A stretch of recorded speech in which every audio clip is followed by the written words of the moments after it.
I'm going to show you guys my story on my mental health and how I've been growing up with it. My name's Vincent DeLine. I'm 17 years old and I'm a suicide survivor.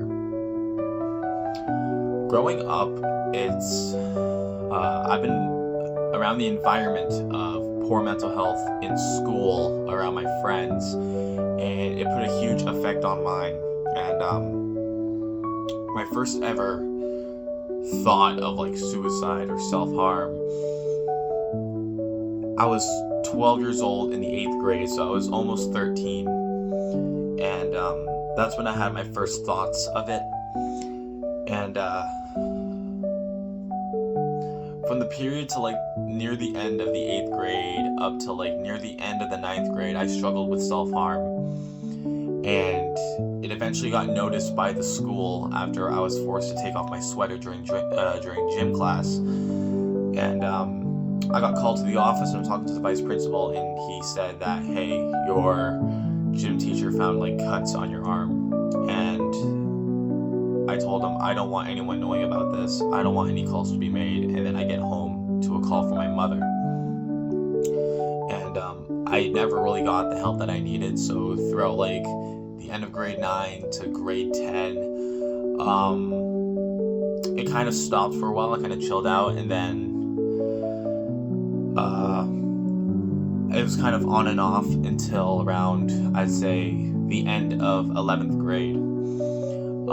I went through this huge mental health drop, and I ended up not sleeping anymore, and it got to the point I slept through an exam. And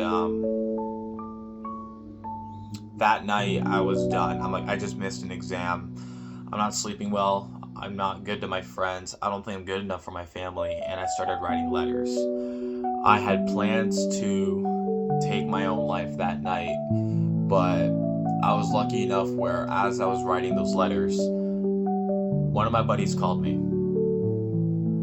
was checking on me to see how I was doing. And from that point forward, I broke. I started freaking out, and I told him hey, I don't want to live anymore. And I eventually told my dad, and then that's when I was taken to the hospital. So when I got to the hospital, I was in the waiting room for about 30 minutes, and then after that they put me in this room. It was the size of a jail cell almost, and there's nothing in there besides a bed, a locked door, and a camera, and a chair for my social worker to sit on. And I was in that room for a good hour after talking to the social worker. They were seeing if I was okay to leave the hospital. And it was shortly after that summer where I got diagnosed with ADHD, depression, and anxiety. And since then, I started trying medications that never really helped. I ended up going through all these episodes again without telling anybody. And it was rough because, I felt alone. Despite all my friends being around me, knowing that they were there, I felt like I was alone. I felt isolated from everybody else, and kind of felt like an outcast the whole time.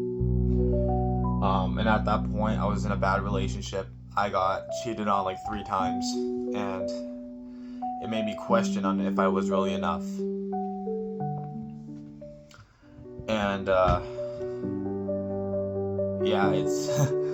it's not really a fun thing to go through. If anything, it's one of the most shittiest things you go through because you put your own life on the line. My first attempt of suicide, I was in grade 9. I was in my room, and I had a charging cord, and I wrapped it around my neck and put it on my closet, but the cord snapped, which I was lucky enough to be alive today for me to share this story to you guys to show the real importance of suicide. In the middle of growing up, when I was in the 10th grade, I became friends with my buddy Chris. He has been there for my whole life now, my whole life throughout high school, and I couldn't thank him enough. he's the one who called me. He's the one who's been saving my life these past 4 years of our friendship.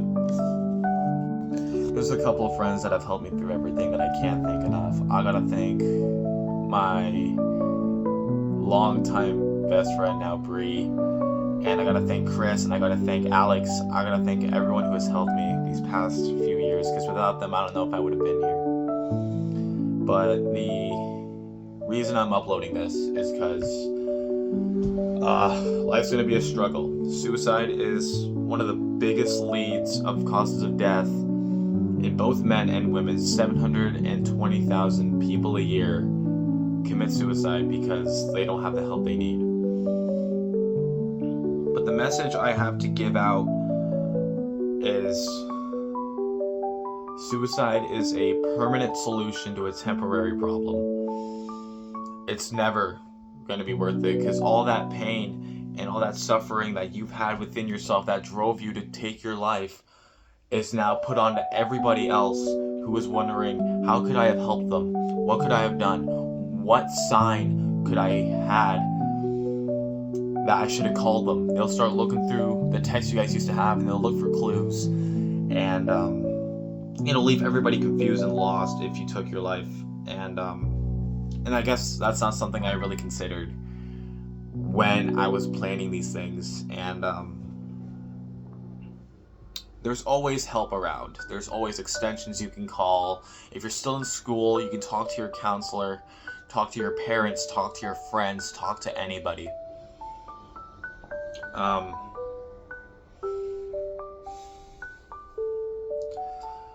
So the point of this video is I wanted to make this to show the importance of mental health stigmatism and suicide problems, because you don't know when someone's gonna do it. Like, when I'm hanging with my friends, I'm always the clown. I'm always trying to make everybody laugh, and most of the time people would think, oh, he's making everybody else laugh, he should be just fine. And that couldn't have been further from the truth. Suicide and depression and anxiety, it's almost invisible. People can hide it. And that's what I've been doing for the past 5 years since I started struggling with suicidal thoughts. But just know, no matter who you are, white, black, brown, fat, skinny, tall, short, you are a human being, and that is your worth. All because you don't have a job, all because you don't have a bunch of friends, doesn't mean you are worthless.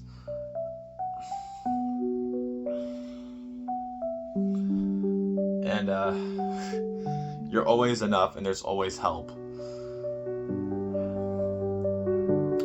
I hope you guys enjoyed this. I know it's a kind of a shorter documentary, but I wanted to share this as to show importance to suicide and why it should be worked on and how it's not talked about enough. So that was my story.